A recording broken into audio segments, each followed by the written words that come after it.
live worldwide.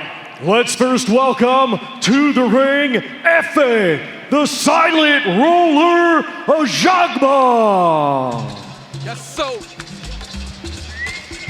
Are you ready for the champion? The silent roller, Efe Ajagba. Hey! Me no me walk back, me no me walk back. You go me here. Sadari apo eti adamewe. Okiri sewe, jojo tariho. Me no me walk back, me no me walk back. You go me here. Sadari apo eti adamewe. Okiri sewe, jojo tariho. Make that back your back, cause Ajagba they falling. Oh, and this man, Efe Ajagba, signed with Top Rank. Legendary promoter Bob Arum described him as one of the most naturally gifted heavyweights that he'd ever come across. The proof was there from the beginning, as Ajagba made the 2016 Olympics after just a few years of boxing training, impressing his own idol, Lennox Lewis, enough that Lewis offered to sign and train him in Canada. Ajagba went another direction, moving to the United States and becoming a fixture on U.S. television during his ascent. Tonight, he has the opportunity to prove that he's more than just a gifted athlete and curiosity. If he could score what would be the signature win of his to date, and the one to enter him into the heavyweight title picture. Yeah, Efe Ajagba has had a very interesting career arc. There were a number of years that he looked like the next big thing in the heavyweight division. You remember 2018, Curtis Harper actually walked out of the ring before the opening bell rather than face Efe Ajagba. But in 2019, he got dropped for the first time as a professional. 2021, he lost to Frank Sanchez in his last time out. He was rocked by Guido Vianello, so there have been some warning signs around Efe Ajagba, but this is an opportunity for him on this card in Riyadh, Saudi Arabia, to put himself right back into that heavyweight mix. Certainly the biggest opportunity of Ajagba's career.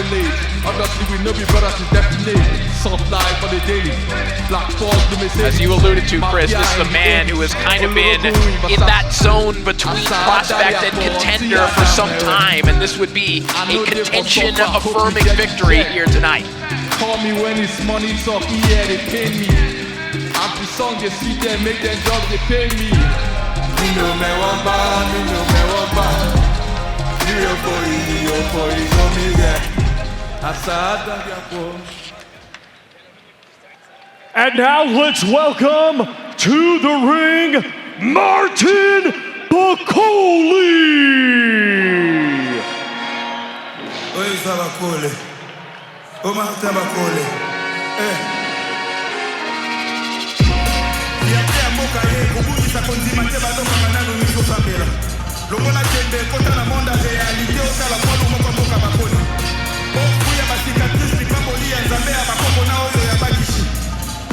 Well, Martin Bakole was riding a wave of hype as the anointed boogeyman of the heavyweight division after a series of upset wins, concluding with a thumping stoppage over Jared Anderson last August. Bakole accepted an offer to step in and face Joseph Parker last time out on a day's notice, still on the airplane as his opponent weighed in. Bakole was stopped in the second round, and fairly or unfairly, the fearsome aura surrounding Bakole was no longer being discussed quite the same way. There's no question that Bakole couldn't have been his true self against Parker on that night, but there is a question as to how much of himself he lost in the ring that night. And you see him coming to the ring with the George Foreman t-shirt, and there is a Foreman-esque quality to his fighting style. Doesn't really step into his punches, but gets a ton of power off him, and like George Foreman, Martin Bakole is never out of a fight. These are two huge, power-punching heavyweights. This fight shouldn't last too long. Just like most of Foreman's fights, this is going to end quickly and explosive.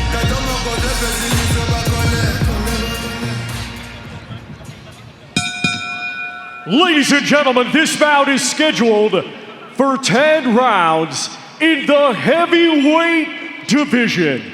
Brought to you by Riyadh Season and the General Entertainment Authority GIA with Frank Warren for Queensberry, Canelo Promotions, Agon Sports and Events, and Sella. In association with Boxer, Bob Arum's Top Rank Incorporated, and Antonio Leonard Productions, along with their great sponsors, Riyadh Season, STA, STC, Dr. Suleiman El Habib Medical Group, and Arena Fitness Innovation. It is sanctioned by the British Boxing Board of Control, Steward in Charge Guy Williamson, Supervisor Dennis Gilmartin. The 3 judges assigned will be Pablo Gonzalez of Spain, Kieran McCann of England, and Bob Williams of England. Our referee in charge, third man in the ring, will be Howard Foster of England. Introducing to you first, fighting tonight out of the blue corner, he comes to the ring wearing black with white and green and weighed in officially at 240 pounds. Coming to us from Ughelli, Nigeria, he brings a professional record of 20 wins, just 1 defeat, 14 of his 20 wins coming by way of knockout. Currently ranked number 10 by Ring Magazine. Please welcome the former WBC Silver Heavyweight Champion, Efe, the Silent Roller Ajagba.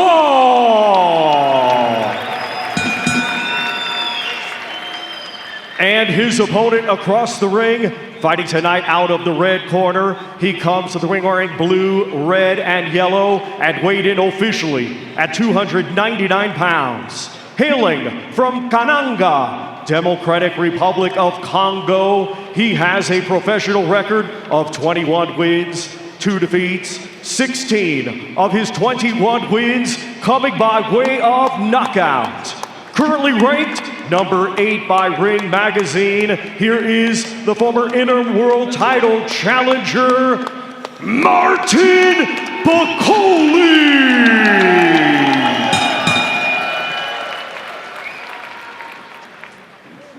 Okay guys, you both know the rules. Keep it clean, break straight away when told. Both of you watch your heads in close. Good luck to you both. Touch gloves. Good luck, lads. Well, we saw the bad blood between these two spill over this week, but there really is much more than just a grudge match at stake here. Both fighters in their early 30s, both coming off recent losses. The winner of this fight can make a strong case to be in a title caliber fight next. The loser may not get another shot at getting it. Round 1 underway. Two massive heavyweights here in Bakole and Ajagba, and you're right, Chris, that this feels like one of those, the winner moves on in the heavyweight bracket type fights. So 2 red flags about Bakole. One is, how did he bounce back from that second round knockout? I know there was only 1 punch, there wasn't a lot of wear and tear, but this is a quick turnaround. The other is the weight, 299 pounds Martin Bakole tipped the scales at. Now that's less than the 310 he weighed for the last fight, but it's 15 pounds heavier than what he was against Jared Anderson, which was one of the best performances of his career. We're going to see the effects of that last fight once he gets hit by that Ajagba right hand, which is his favorite punch. Big right hand, he stays at a distance, he sets it up behind a patient jab. That's how we're going to find out where Bakole's at in this stage of his career. You know, Sergio, both these guys are uppercutters. They both are into throwing that uppercut. Ajagba will throw it with both hands. Bakole likes that rear uppercut. They love throwing that punch. Head moving. Don't uppercut with an uppercut. On the outside, it's all Ajagba, and that's where he should be. You know, behind that long jab, he has that leaner frame. They're both the same height, but you can see that the mass is with Bakole. So just touching him downstairs to that soft belly would open up a right hand over the top. But you have to be very patient, of course, very careful with a guy like Bakole. Yeah, and of course, that's the formula, Chris, that Michael Hunter used to defeat Martin Bakole years ago, and Bakole's promoter, Ben Shalom, has talked about maybe orchestrating that rematch if Bakole can get the victory here tonight. I get the sense that Bakole wants that rematch, take the blemish off his resume. I'm not so sure Ben Shalom wants that. He may have eyes for bigger and better things for Martin Bakole.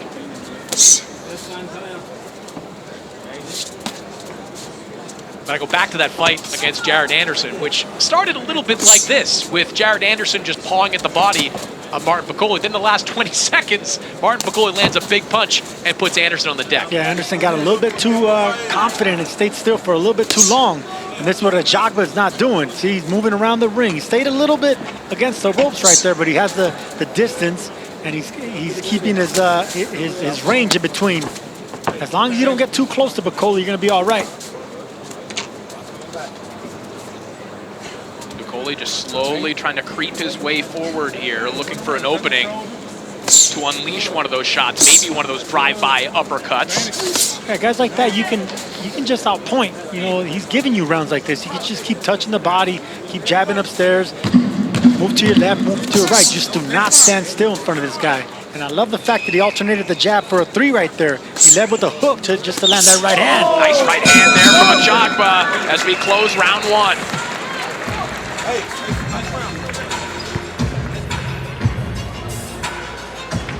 Okay. Now, that's having a look around, okay? What did we say in the gym? What we're going to do second round? That's exactly what I want to see you doing, okay? Okay, jab to that body, right hand. You need to start working his body, okay? How you feel? Okay, let's mix the jab up, double the jab. His left hand's low, okay? His left hand's low. So once you get the jab landing, that comes over and then we finish here, okay? Weaken that body after the head, okay? Keep the head moving. No free shots tonight, okay? That's good work. Now we've had a look at him, now we work him. Nothing rash, okay? Don't cross the line. Do not cross the line. Back live here in Riyadh, you heard the final instructions from Billy Nelson to Martin Bakole as round 2 begins. Good start to this fight here for Efe Ajagba. And the quieter these rounds are, the better for Ajagba, as Bakole offers up a left hook there, caught by the right glove of Ajagba.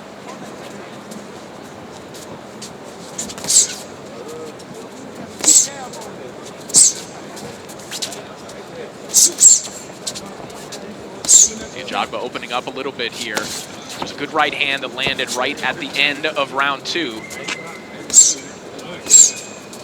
And Chris, as you pointed out, this isn't an unfamiliar pattern for Bakole fights where there's kind of a lull, it's very quiet, and then before you know it, there's a very large man shaking his hips in the middle of the ring because he just scored a knockout victory. Yeah, it looked like Jared Anderson, first round, on his way to an easy 10-9 round. And Martin Bakole landed one of those kind of clubbing shots to change the fight. He is one punch away from changing the dynamic. Yeah, guys like Bakole, you can outbox, but you got to be smart enough to know that that's their strategy. You know, they're going to lose rounds to just set up the big punch, the big knockout. Ajagba should, you know, I'm sure he did his studying and knowing that this man, he's a silent killer. You know, he's one of these guys that just waits for that right shot, the power shot, and he sets it up with jabs like that, long arms. So very few fighters have so much power without really stepping into those punches. I mentioned George Foreman. I'd put Vitaly Klitschko on that list as well. He just gets such pop off what is largely an arm punch.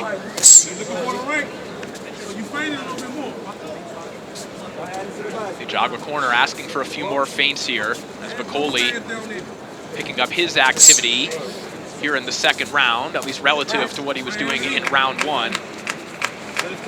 Starting to jab his way in, touching the body there of Ajagba. Nice long range right hand there, just grazes Ajagba. It's funny, Corey, that we're looking at Ajagba as the boxer in this fight, since Ajagba came up as a heavy-handed guy, scary guy with power in both hands. And you'd have to think that Ajagba will have to really lean on that athleticism in this fight. If this fight is at distance, it's good news for Ajagba. And if that is what he needs, it's good news for Ajagba because his former strength and conditioning coach, who he was working with in Houston, Danny Arnold, who also trained Jadeveon Clowney, said that Ajagba compared favorably in athleticism to an NFL defensive back.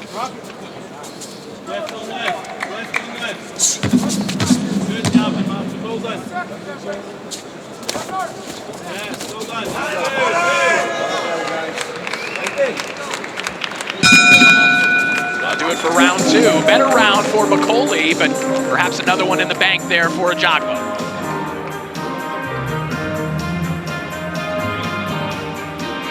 We see Eddie Hearn seated ringside there next to Rick Reno, and of course he will be on hand Saturday, May 17th as Johnny Fisher and Dave Allen run it back at the Copper Box after a controversial win for Johnny Fisher. We'll see if it'll be a repeat or revenge. And this man, Frank Warren, will bring us a big fight from Scotland in Glasgow as Josh Taylor makes his Queensbury debut on May 24th as he takes on Echo Esseman, also live here on DAZN. 10 seconds, corners. And there they are seated together, not chatting at the moment, but they've become a lot friendlier over the years, haven't they? At least in recent times. Hey, when everybody comes under one platform like DAZN and is brought together like these Riyadh season shows and brought promoters together, you get real friendly real quick, Corey. Well, these two certainly have not been friendly during the build-up to this one. Efe Ajagba and Martin Bakole. The tempo's starting to pick up, and Bakole starting to pick up the volume here in round 3. Yeah, this is what I want to see from Bakole. He has to come forward. He can't let Ajagba keep picking him apart from the outside. Bakole needs to get on the inside, and the way to do that is breaking that distance with that jab, that long, strong jab. Nice right hand over the top there from Ajagba. Bakole leaning back as he tries to jab to the body, but Ajagba found the antidote for that. Just bring that right hand over the top. I would like to see Bakole just throw that right hand right to the chest of Ajagba. He's not going to hit the head right now. It's too early in the fight. Just aim at the chest or the shoulder of Ajagba. Huge right hand there from Ajagba. That's the same punch he's been landing. It's a 3-2. He comes in the front door with a 3 going around the right hand of Bakole. He's catching Bakole, Sergio, leaning to the right, so he's able to throw that chopping right hand pretty easily. No, he's forcing him to the right with that left hand. He's keeping him there just to guide that right hand down the pipe. There it is again. That right hand seemed to wobble Bakole, who's trying to fire back with left hooks, but Ajagba is cooking here in round 3. Yep, at the outside, it's all Ajagba. The knees buckled from the big man right now. And we ask questions if there were lingering effects from the knockout loss at the hands of Joseph Parker. It is that same kind of temple shot that seemed to affect him there. If Bakole is not going to get on the inside and not really try to double and triple his way in, he's going to be at the end of those punches, and it's only going to be a matter of time until you get cracked again with that right hand.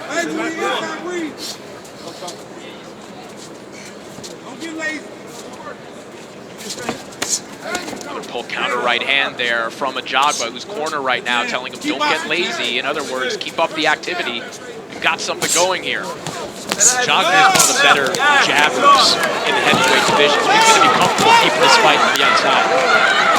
These are exchanges where Bakole can be dangerous, but it is Ajagba who is owning them at the moment. No, these aren't exchanges, Corey.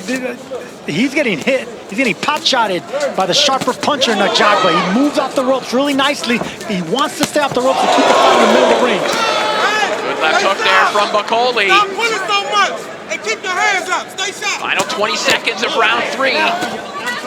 Bakole being given an opportunity here. I need you to come on something. This has been a fantastic round for Efe Ajagba.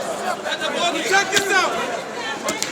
Chopping counter there from Ajagba with his back against the ropes. And that will do it for round 3.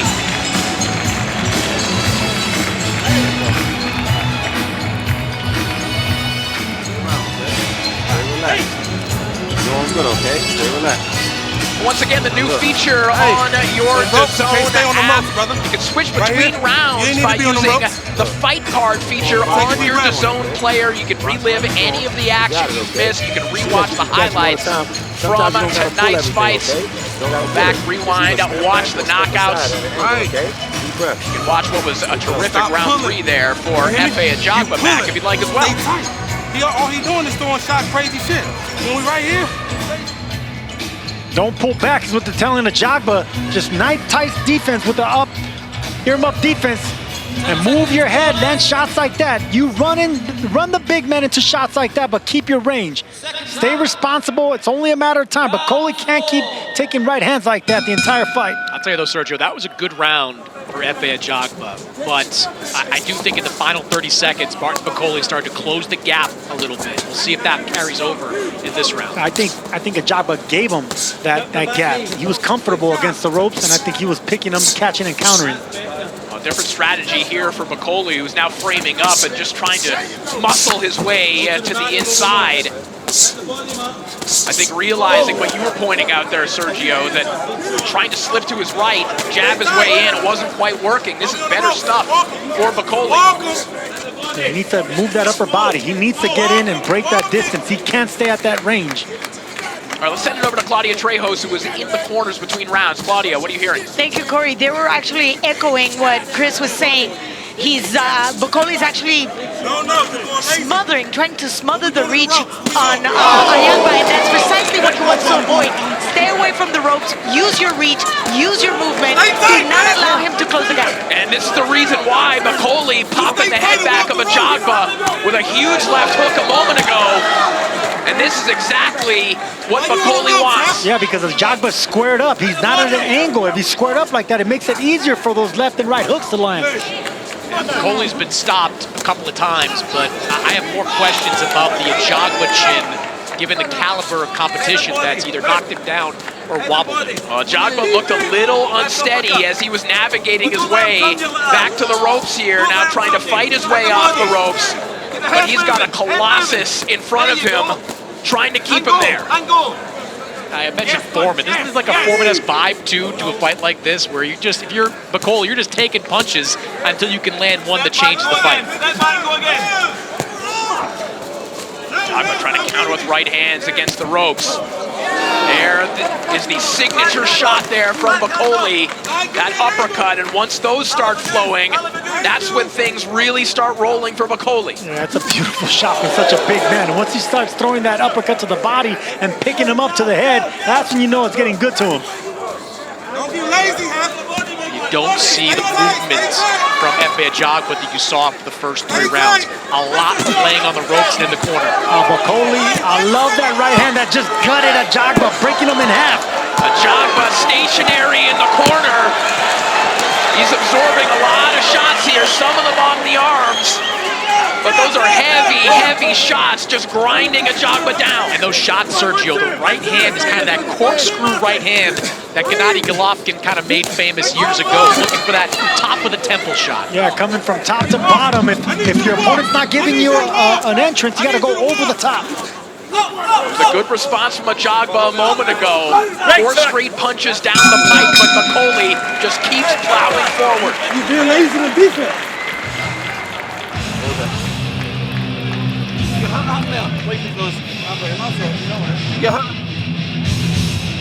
Yeah, that round, Bakole was able to land shots like that because, look, squared up against the ropes is a big no-no in boxing. You got to get turned sideways, catch and counter.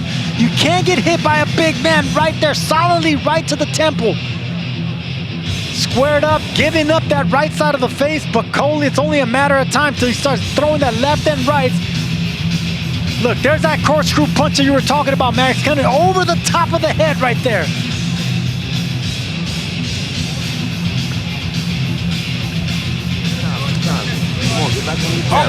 All he's trying to do is walk you down, get tired, and throw his high punches. Tighten your defense up, man.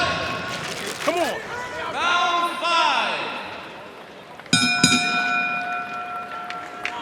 5. Round 5 underway, and there has been a major momentum shift in this one after a dominant round there for Martin Bakole. It looked like things are going well for Efe Ajagba, but again, we talked about that familiar pattern in Martin Bakole fights, and it is showing itself once more. Yeah, flashes of that Jared Anderson fight. You know, this is how Anderson started. Boxing, moving, getting confident with that jab, straight right hands, but Bakole was slowly eating him up, slowly inching that front foot in the front door just to land that big right hand and uppercut. And they're yelling at Ajagba not to get lazy.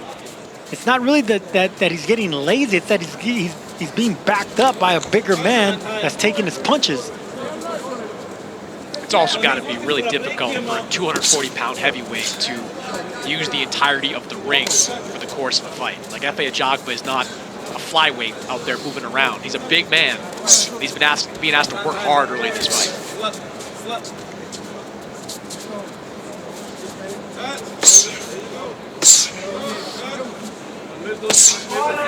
Bakole just parking himself there against the ropes, taking a long time to load up that right hand. And this was the posture that was allowing Ajagba to have success in the first 3 rounds.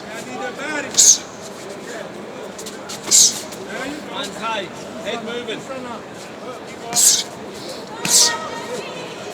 Bakole corner asking him for head movement. Showing that right now, but it's only Ajagba offering up jabs at the moment. Ajagba just barely missed that right hand. I think Bakole's getting a little bit lazy right now, trying to shoulder roll that right hand of Ajagba just to come back with his own, but I don't think he's quick enough to do that. Yeah, he's looking to time Ajagba and land that counter right, but that's not really his game. His game is pressure.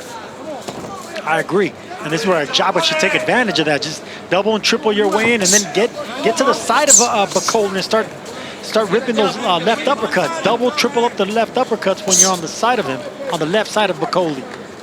It's also a curious decision to try to take the round off in a fight that you had a good performance in the 4th round, but you're probably losing it.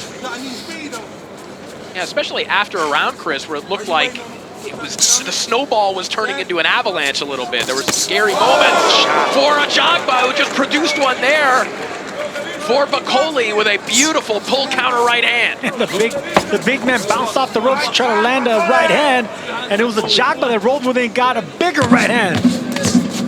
Whose idea was to change game plans like that in the 5th round, but it was a bad one. Yeah, momentum shifted right back to Efe Ajagba. He took the fucking round off their fight.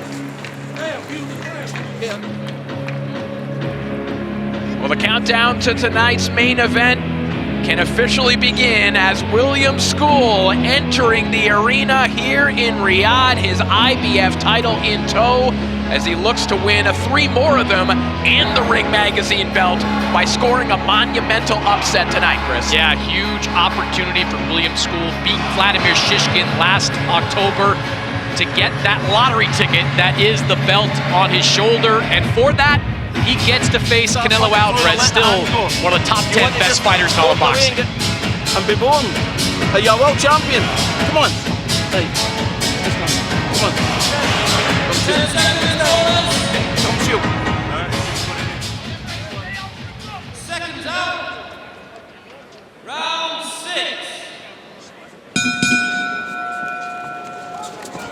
6. Round 6 begins, and here comes the version of Martin Bakole that was looking dominant, and right before the round began, Ajagba's corner told him to stay off the ropes as these 2 men resume their trash talking. And Chris Bendix, let's take a look at your scorecard. Yeah, 4 rounds to 1 in favor of Efe Ajagba. First 3 were competitive, but pretty clean wins for Ajagba. Thought the 4th round was obviously Martin Bakole landed his best shots of the night. Then there was that perplexing last round where Martin Bakole decided to lean against the ropes and maybe give himself a bit of a break, but Efe Ajagba 49-46 on my scorecard.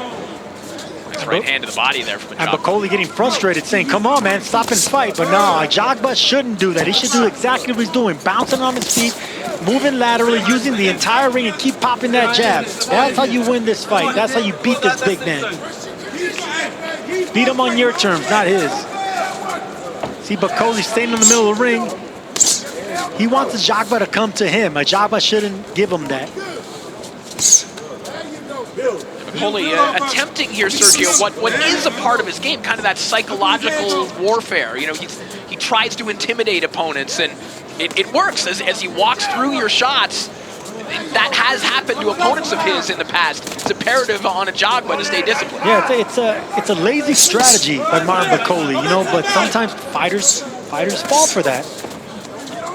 I don't think Efe Ajagba is one of those guys. Efe Ajagba, very good fighter, got a good corner too. Kei Karoma in the corner of Efe Ajagba, working with him for the last few fights. Very smart guy. And the advice we've been hearing coming from the corner of Ajagba is spot on. Stay off the ropes, keep moving, don't engage with this guy. Yep, and you got to keep reminding them that, because sometimes, you know, it feels like you're winning really easily, and it just takes one shot, just like that, that just bloodied his nose right now. And just a stiff jab from Bakole, immediately producing some blood from the nose of Efe Ajagba. You saw him wipe it away. 45 seconds remaining here in round 6. Backhand. Right there. Look at your way. You right there. Shoot it. Here we go. Ajagba's corner asking him to throw a 1-2 downstairs. That's actually a pretty awkward punch to throw. To throw a 1-2 downstairs. I've never heard of that. Because if you're the taller man, that once you throw that right hand, you're going to be vulnerable to something punching down. I don't like that advice. I like the jab or a single right hand, but a 1-2 to the body, I think that's bad advice to a tall fighter. Nice right hand there by Bakole. Good shot over the top there. Another good round in the bank for Efe Ajagba.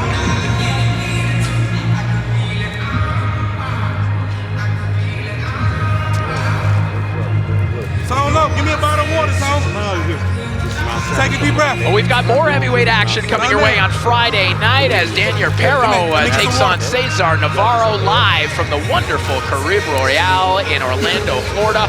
All part of your subscription that features over 185 fights per year. But instead of just walking faint sometimes and then drop the 1-2, okay? You good? You doing good? Okay? Look. Let me get some back.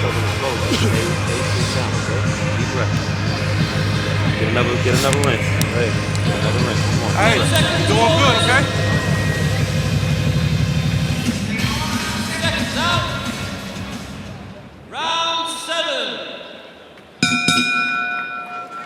Round 7 underway, and Mark Bakole had to be held back before the start of the round.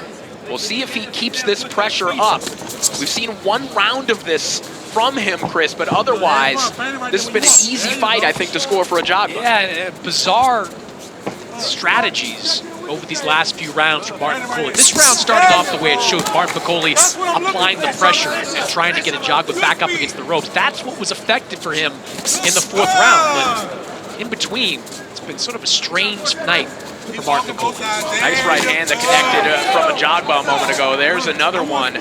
Sergio, when he can throw that on the move, it's a punch that seems to be impacting Bakole. Yeah, and he's doing it moving backwards, and it's kind of like an anchor punch with that right hand. He keeps moving back, but you need to have athleticism to do that, and of course Ajagba has that. I think now there's an opening for a left hook for Ajagba, because every time that he feints at Bakole or pretends to throw a jab, you can see Bakole pawing at it.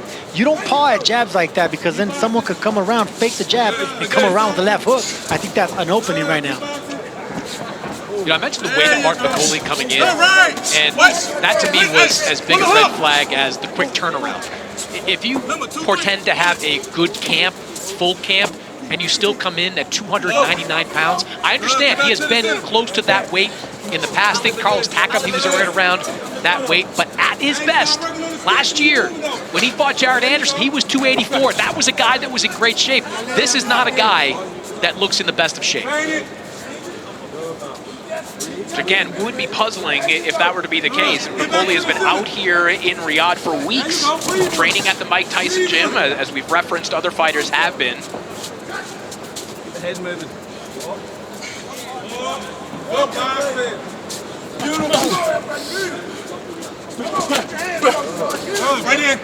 It's not unusual for Bakole to perhaps be content or not bothered by the fact that he's losing rounds. He's thinking knockout all the time.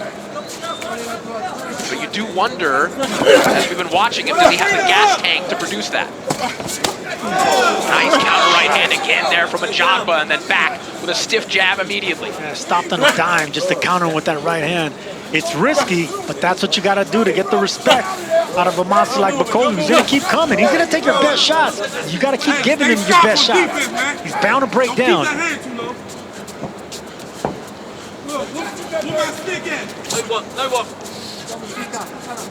The only way I could see Ajagba losing this fight if he loses focus or gets lazy like they've been telling him in the corner. Other than that, this is easy work for Efe Ajagba right now, just keeping his range, bouncing on the toes, and popping that jab.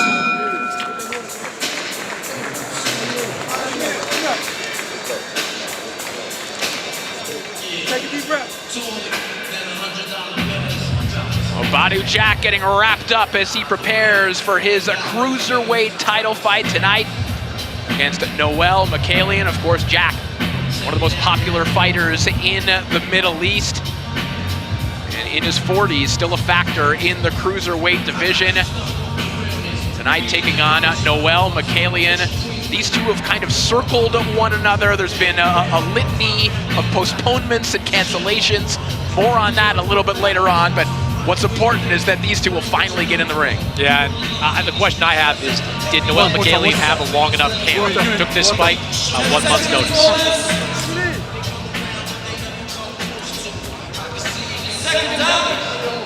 You know, right now, Sergio, I know you're not a fan of the rah-rah speech, but Martin Bakole needs a rah-rah speech. Martin Bakole's got to get going because this fight's slipping away from him.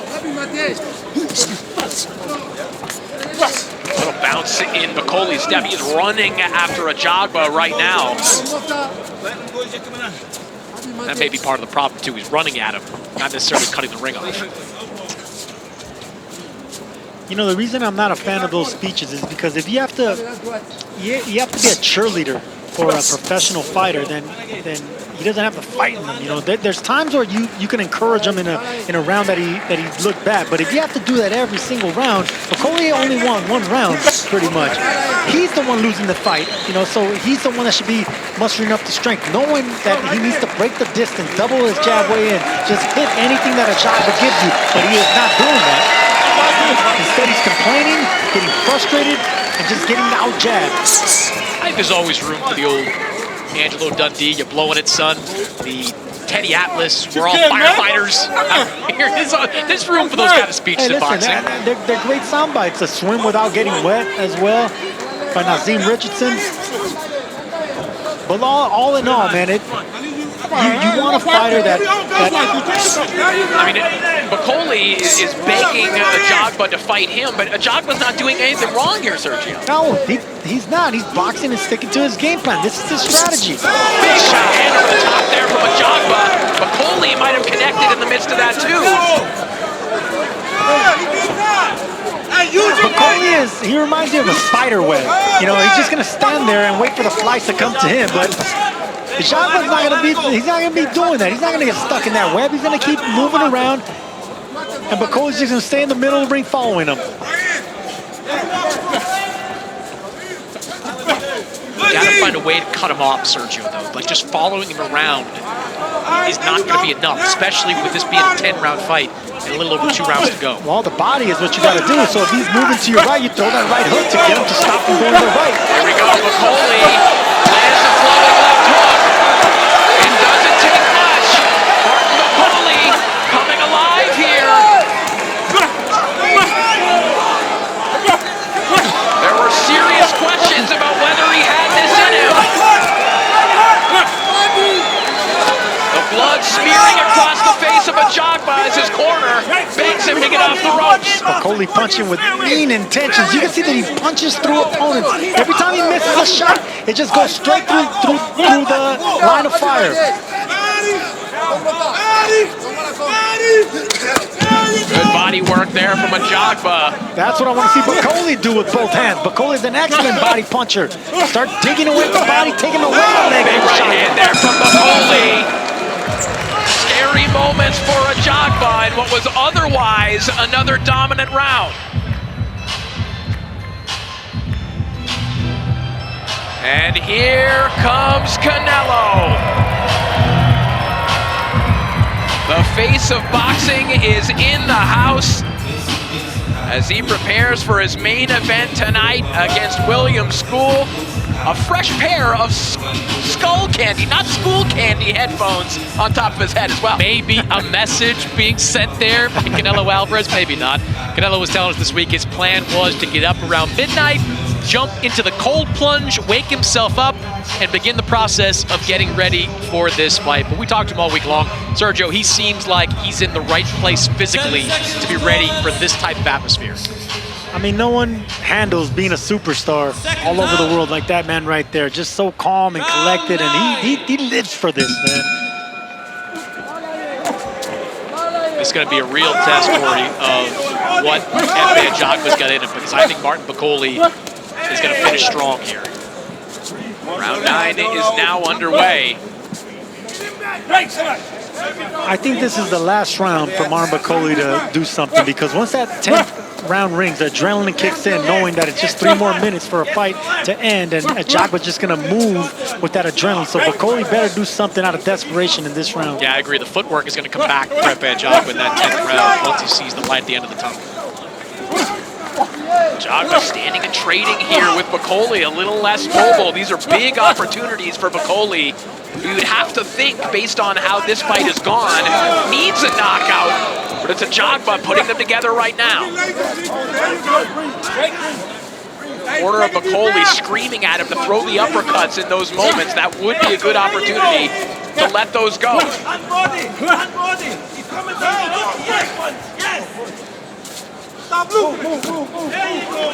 Neat right hand there from Bakole.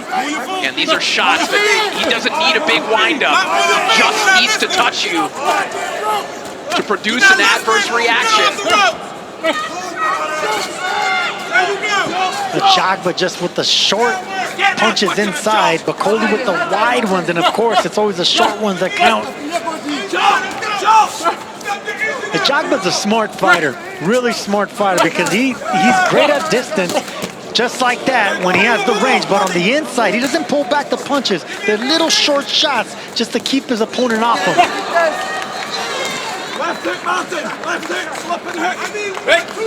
See, right here, Ajagba, the only thing I would like to do is, whenever you're in a clinch, walk that big man back. Not only do big men hate being walked backwards, but Bakole doesn't have the legs anymore. That's the only thing he needs to learn now. Back up big men like this. Ajagba grinding out the clock a little bit here, not looking quite as spry as he was earlier, and how could he? He's been doing a lot of moving, and he's been taking shots like that every once in a while from Bakole. And another thing that clinching and rocking your opponent back does is you're killing the clock, because by doing that, the referee can't break you. You're moving back until you hit the ropes, then you break up. That's going to buy you 10, 15 seconds. That's how you kill the clock. 25 seconds remaining here in round 9. Silent roller, Efe Ajagba looking to be a clock killer. Beautiful. I love that. Nice right hand again over the top there from Bakole. And we will head into the final round of this heavyweight contest.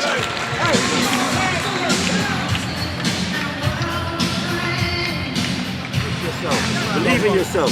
Yes, yes, come on, man. Last one, man. Come on, man. Stop bullshit. I know you got more than that. Come on, man. Come on, whatever one is it? 10. 10. This is the last round. 10. It's that round? Yes. Come on, take a deep breath.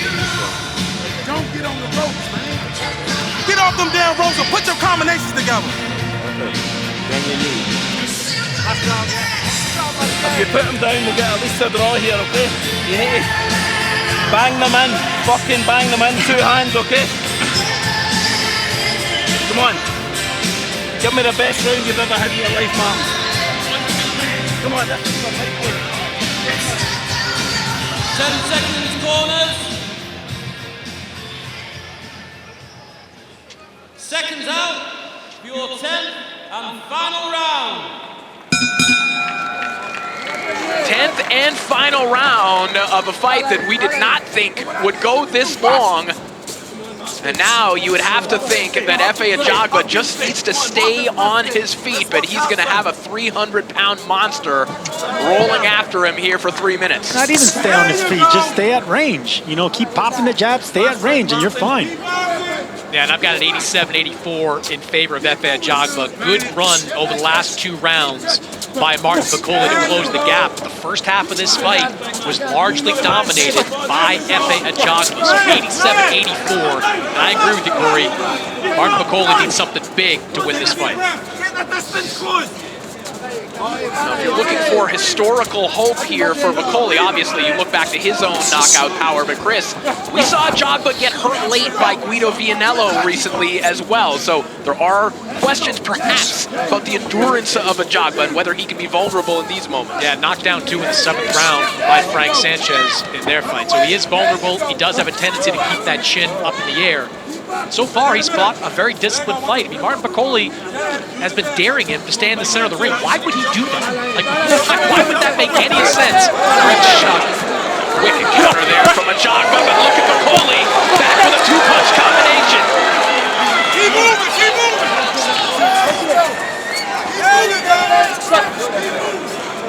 Ajagba navigating the perimeter of the ring. If Bakole would have fought like this earlier in the fight, I think Ajagba would have used a lot of nervous energy, and Bakole would have been in a better position to get the knockout that he needs in this fight. He's got 70 seconds to produce it right now.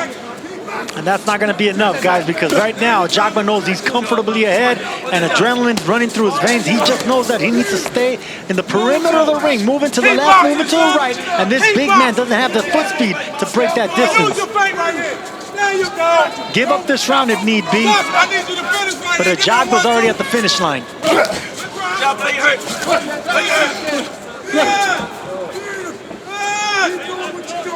When you get the feeling too, Sergio, that Bakole, all these times he stood in the center of the ring, talking to Ajagba, telling him, hey, let's fight.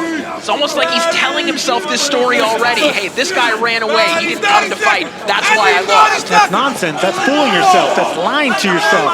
You need to break that distance with jabs. You need to break it with foot speed. This is a flat-footed monster. He's only a beast if you come to him and stay in the same place.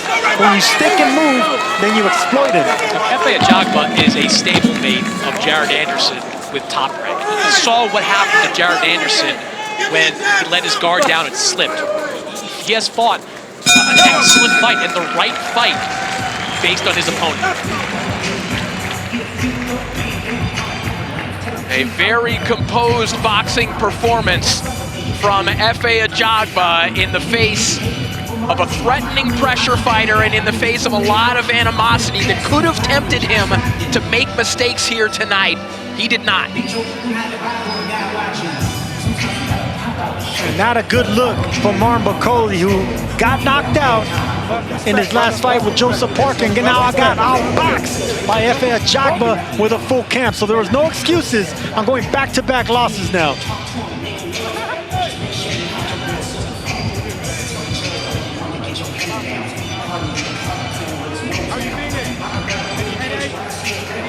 Well, it's been made official. The undisputed heavyweight championship is on the line at Wembley Stadium on July 19th as Alexander Usyk and Daniel Dubois meet for the second time. And on this occasion, all the belts are on the line in what promises to be another history-making night on DAZN. And of course, the winner of this contest will have their eyes on the winner of that fight.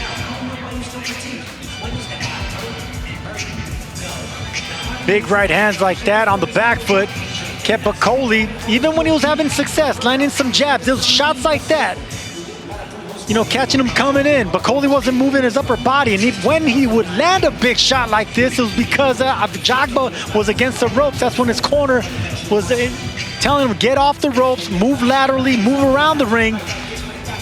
Good shots, good punches, good right hands being exchanged. But at any time Bakole was having any kind of success like this, it was Ajagba that got back on the jab, back on the back foot.